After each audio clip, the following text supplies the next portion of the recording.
سب سے پہلے تو یہ بتائیے کہ آپ ایک ینگ ایکٹیوسٹ ہیں ہیومن اینڈ پولیٹیکل رائٹس، لیکن اس کے ساتھ ساتھ آپ پولیٹیکلی انگیجڈ بھی ہیں نون لیگ کے ساتھ 2016 سے، یہ اور وکیل بھی ہیں. میں انٹرو میں نہیں بتا سکی، اتنا لمبا انٹرو ہو جانا تھا تو میں نے کہا چلے بیچ میں بتاؤں گی. آپ وکیل بھی ہیں اور پھر آپ دبنگ سیاست دان بھی ہیں، تو سیاست میں آنا کیسے ہوا؟ دیکھیں سیاست میں تو میرا خیال ہے کہ ہر انسان کو ہی آنا چاہیے جو کہ وکیل ہے. اور دیکھیں وکیلوں بلکہ بہت سارے وکیلوں نے پچھلے ہی کچھ اس عرصے میں ان الیکشنز کے اندر بھی بہت سارے وکیلوں نے جو ہے الیکشنز کے اندر کنٹیسٹ بھی کیا.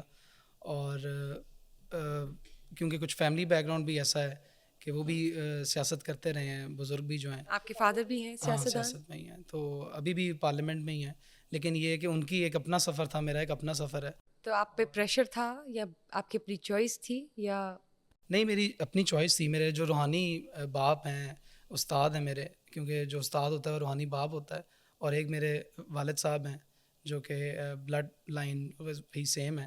تو پھر کیونکہ ان کی نون لیگ سے بلانگ کرتے تھے، اور جو روحانی استاد ہیں میرے لطیف کھوسر صاحب وہ پی ٹی آئی سے بلانگ کرتے تھے، تو پریشر دونوں کی طرف سے کبھی کوئی نہیں تھا. لیکن یہ میرا اپنی سوچ ہے، اپنا ایک ویژن ہے، اور اسی کو میں نے دیکھا کہ آئی تھنک کہ سوٹ کرتی ہے مجھے پی ایم ایل این.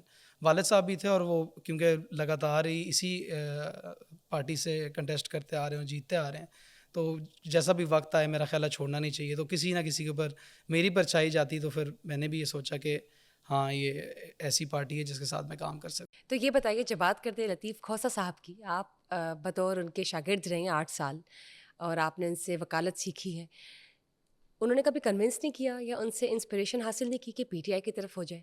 نہیں دیکھیں، انسپریشن تو میں نے ان سے حاصل کی بہت کہ مشہور ہیں وہ تو. جی ایسی ہے. میں نے ان سے یہ انسپریشن حاصل کی کہ ان کا بے نظیر بھٹو کے ساتھ، اور جس طریقے سے وہ ہمیشہ کہتے تھے کہ میرے اندر پیپلز پارٹی ہے، مجھے کوئی پیپلز پارٹی سے نکال نہیں سکتا، تو ایک ہی جگہ پہ سٹینڈ کرتے رہے، اس نظریے کے ساتھ کھڑے رہے وہ. اور پھر ابھی ظاہری بات ہے ہر انسان کا اپنا نظریہ ہوتا ہے، تو ان کو وہ نظریہ شاید پی ٹی آئی کے اندر نظر آیا اور اس ٹائم کے اوپر آیا. تو ان کے ساتھ یہ تو نہیں ہے کہ ان کو میں ڈیسیجن کو غلط کہوں گا، لیکن یہ کہ ہر انسان کا اپنا ایک راستہ ہوتا ہے، ایک فیصلہ ہوتا ہے. انسپائر انہوں نے مجھے کیا اس ہے، پہ کبھی وکالت اختلاف کے نہیں اوپر آیا؟ انسپائر کیا انہوں نے مجھے. لیکن اختلافات نہیں کبھی کسی، نہ والد صاحب کے ساتھ آئے نہ ان کے ساتھ آئے. انہوں نے مجھے کبھی نہیں روکا جب میں اپنے استاد کے ساتھ ملتا ہوں، اور آج بھی ان کی عزت کرتا ہوں. کہ اور یہ ہوا ہو کہ آپ نے جب نون لنک جوائن کی ہو تو انہوں نے آپ کو صرف وکالت کی اسپیشل ٹپ سے وہ دینا روک دی ہو؟ نہیں، ان کے تو باقی شاگرد بھی جو ہیں وہ نون لیگ کے اندر ہیں. ابھی جو ہمارے لا منسٹر ہیں وہ بھی انہی کے شاگرد ہیں. تو میرا نہیں خیال ہو کسی شاگرد کو اپنے روک سکتا ہے.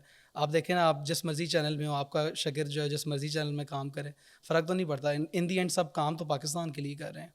بہت مشہور وکیل ہیں لطیف کھوسہ صاحب، لیکن وہ ایک ایسے واحد وکیل بھی ہیں جنہوں نے ڈفرینٹ پارٹیز کے میجر سیاستدانوں کے کیسز بھی لڑے ہیں، بالکل. جن میں عمران خان آ جاتے ہیں، دوسری طرف نون لیگ کے بھی آ جاتے ہیں میجر پرسنالٹیز. یہ بتائیے کہ ان کے ساتھ کام کرتے ہوئے آپ نے ان سے کیا سیکھا، اور ایسا کیا ہے ان میں، کیا اسپیشیلٹی ان کے کریکٹر کی، کیس کو کس طرح ڈیل کرتے ہیں وہ؟ دیکھیں ان کا تو کمال طریقہ ہے.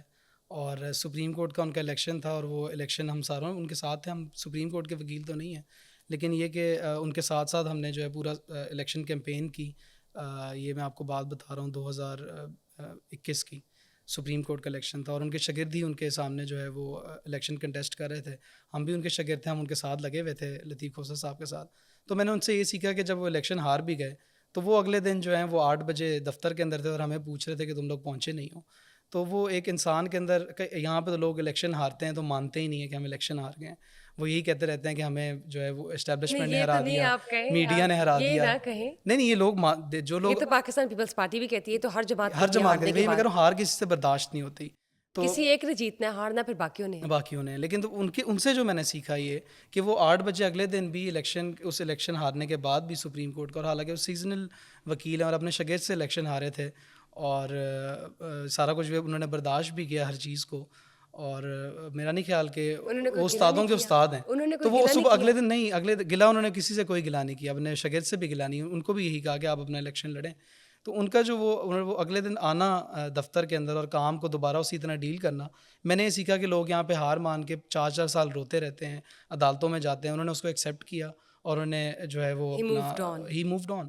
تو میں نے ان سے زندگی میں سیکھا کہ انسان کے اوپر جتنی مرضی مشکلات ہیں، انسان جیتے ہارے، انسان کو جو اپنے اسپرٹ کو جو ہے وہ لوز نہیں کرنا چاہیے. ہی شوڈ موو آن اور شی شوڈ موو آن. ٹھیک. تو یہ بتائیے جب نون لیگ کی بات کرتے ہیں تو آپ ان کے ساتھ منسلک ہیں 2016 سے, کیا منفرد پایا ہے باقی تمام جماعتوں سے؟ دیکھیں میں نے ان کی جو پارٹی کی جو طرز ہے اور جو پارٹی کا مینیفیسٹو ہوتا ہے, پہلی چیز تو یہ کہ انفراسٹرکچر کے اوپر انہوں نے ہمیشہ جو ہے وہ کام کیا ہے, اور انفراسٹرکچر از ویری امپورٹنٹ. اور آج ہم دیکھیں بھی کہ ملک کے اندر ہمارا انفراسٹرکچر کسی بھی ملک کا اچھا ہوتا ہے تو اس میں انویسٹمنٹس آتی ہیں, فارن جو ٹورزم ہوتا ہے وہ انگیج ہوتا ہے, تو اس چیز کو ہمیشہ انہوں نے پروموٹ کیا. پھر دوسرا یہ کہ جہاں پہ جو پاکستان اگر آج نیوکلیئر اسٹیٹ ہے تو باقی دیکھیں باقی ممالک جو مسلمان ممالک بھی ہیں, نیوکلیئر سیریا اسٹیٹ ہو گیا, انہوں نے تو نہیں بنائی. نہیں انہوں نے بنائی نہیں, لیکن ان کے اوپر پریشر تھا کہ یہ دھماکہ نہ کرتے. جیسے آج پریشر آپ کے اوپر پڑ رہا ہے نا کہ آپ کوئی چیز نہ کریں, آپ تو کچھ نہ obviously یہ کریں, تو ایک وائز تو ڈیسیجن یہ ہے ایک نا کہ وائس ہم نے ڈیسیجن نہیں. لیکن یہ کہ پرائم منسٹر اگر تو ان کے ہی ایمان کے اوپر ہوتا ہے, امریکہ کے ایمان کے اوپر ہی ہوتا ہے, تو پھر بھی انہوں نے ان کو جو ہے وہ دھماکے ان کو منع کرتے تھے بل کلنٹن کہ آپ نے دھماکے نہیں کرنے, انہوں نے وہ 5 دھماکے کیے. تو میں نے تو کبھی بھی جو ہے اگر میرے استاد جی بھی اور میرے والد صاحب بھی جو ہیں وہ کافی دفعہ اینٹی اسٹیبلشمنٹ ہوئے اور انہوں نے ہمیشہ جو ہے تنقید کی, لیکن وہ ایک دائرے میں رہ کے کی تنقید کی. لیکن میں ہمیشہ جو ہوں وہ اپنا اس فوج کی جو ہے وہ تعریف بھی کرتا ہوں, اور آج وقت ایسا ہے اس وقت یہ اس میں وقت کہنے بھی لگی تھی میں اس وقت بھی پاکستان تعریف انڈیا کے کرتا ہوں. درمیان جو موجودہ حالات ہے اس وقت آپ کا کیا, میرا یہی رد آپ کی عمل کیا ہے, رائے ہے؟ میری رائے یہی ہے کہ میری ہمیشہ یہ رائے رہی ہے کہ آپ مسلمان جو ہیں یا جو آپ کی نیشن ہے وہ پولرائز ہوتی جا رہی ہے, کئی جگہ فقوں میں بٹ گئی ہے, کئی پولیٹیکل پارٹیز کے اندر بٹ گئی ہے, تو لیکن نیچر ہمیشہ اور وقت آپ کو جو ہے کبھی نہ کبھی ایسا موقع دیتا ہے, قوموں کے اوپر یہ وقت آتا ہے جب وہ ایک ہو جائیں. اب دیکھیں جو بھی ہمارے پارٹی ڈفرینسز ہیں جس کے ساتھ بھی ہیں آپس میں ہیں, لیکن جب ایک نیشن کی بات آئے, پاکستان کی بات آئے, تو ہمیں ایک ساتھ ہونا پڑے گا, ایک ساتھ Obviously, کھڑا اور ہونا ہم پڑے سب گا. یکجا اور ہیں, اگر آج ہم نہیں solidarity ہوتے, جو ہے وہ اگر show آج کر ہم رہے نہیں ہیں. ہوتے فار ایگزامپل ہم نہیں ہوتے, لیکن آج آپ دیکھ رہے ہیں کہ بے شک میمز کی صورتحال میں ہم لوگ سارے اکٹھے ہوئے, ہم سارے جتنے میمرز بھی تھے, ان لوگوں کو یہ بھی پتہ چلا یہ بھی کوئی انڈسٹری ہوتی ہے, میمرز کی انڈسٹری ہے, تو وہ سارے جب اکٹھے ہوئے اور پولیٹیکل پارٹیز بھی اکٹھی ہوئی, تو جب ہم اکٹھے ہو رہے ہیں تو یہ قوم کے اوپر وقت ہے کہ ہم اکٹھے ہو جائیں. اگر آج ہم اکٹھے نہیں ہوں گے خدا نخواستہ تو بکھر تو جائیں پھر گے, ہمارا تباہی ہم ہے, بکھر جائیں گے, بربادی ہے. پھر وہی حال ہوگا جو شام کا ہوا. اور آپ شام کا یہ حال کیوں ہوا؟ کیونکہ وہ نیوکلیئر پاور نہیں تھے, ہم نیوکلیئر پاور ہیں تو ہماری عزت ہے, اور اس نیوکلیئر پاور کو آپ کے پولیٹیکل اسٹیک ہولڈرز نہیں بنایا, آپ کی فوج نہیں بنایا. دیکھیں ہمیں تنقید کرنی چاہیے, ایک دوسرے پہ تنقید کر سکتے ہیں, لیکن ایک دائرہ ہے. اگر فریڈم آف اسپیچ ہے, اللہ تعالیٰ نے اگر زبان دی ہے تو ساتھ یہ حکم بھی دیا ہے کہ اس زبان کا صحیح استعمال کرو. رائٹس ہیں لیکن ایک لمیٹیشنز ہوتی ہے, ایک باؤنڈری ہوتی ہے, we should not cross that boundary. اور آج بھی دیکھیں کیا ہے, باؤنڈری کی جنگ ہی ہے نا, کہ انڈیا اور پاکستان جو ہے وہ کشمیر کی باؤنڈری کے اوپر لڑ رہا ہے.